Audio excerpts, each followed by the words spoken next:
Penistone Corpse Candles. St. John the Baptist Church, a short distance from Penistone Station, is said to be home to a regular manifestation of the phenomenon known as corpse candles. These are inexplicable lights, often said to flicker like candles, and get their name from the fact that they manifest themselves as floating lights seen above churchyards and graveyards, especially above the graves of recently deceased people.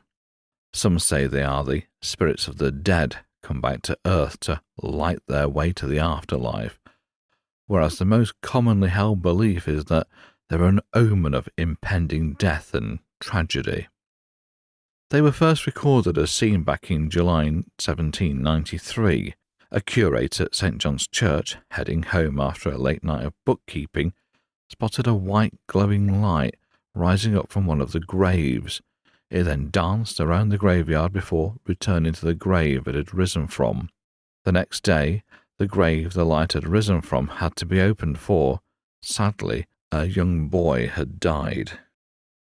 The curate knew that the lights he saw must have somehow been an omen portending to the impending death of the young boy.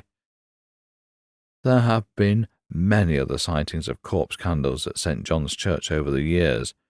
In 1805, a woman named Mary Smith was dying, and her family saw a strange light outside her window.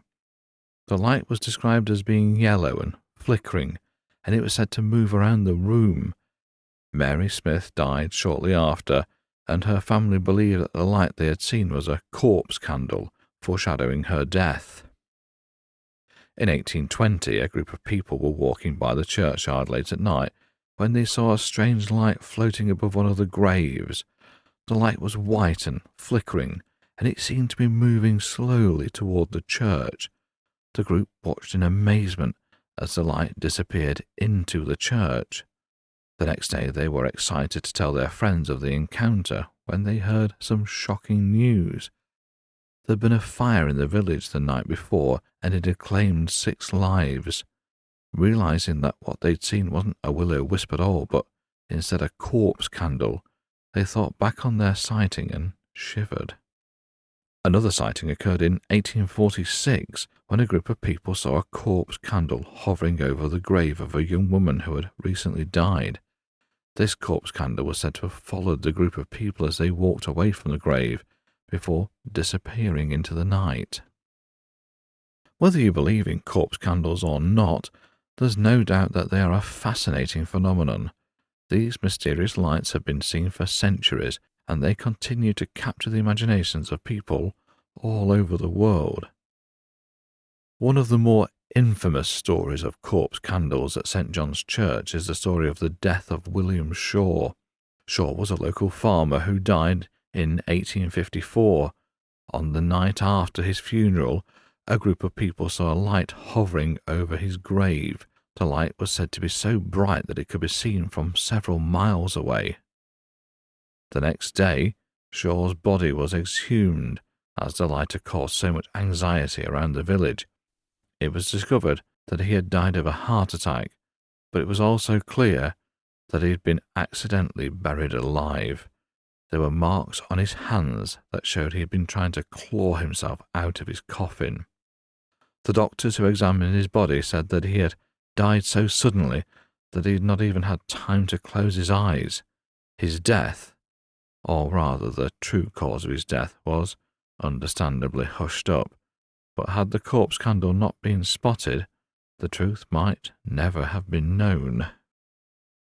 The people who saw the corpse candle at Shaw's grave believed that it was a sign of his death. They say that the light was so bright because it was the soul of Shaw trying to say goodbye to the world. In 1860, a woman who was walking home from work when she saw a corpse candle floating above her own grave. The woman was so frightened that she ran home and didn't go out at night for a week. Several weeks later, she received a letter. Her husband, who'd been serving with the army at the time, had died during an incident at his training barracks. His death occurred on the night that she saw the corpse candle. In another sighting from 1860, a man named John Brown saw a corpse candle outside the church on the night of his father's death. his father having died unexpectedly of a heart attack. In 1884, a group of children were playing in the churchyard when they saw almost 24 corpse candles floating around the graves. The children were so scared that they ran home and told their parents, who refused to let them go back to the churchyard ever again. Tragedy did indeed strike a couple of miles outside the village when a train crashed, killing 19 people. Sightings have continued right up to the present day.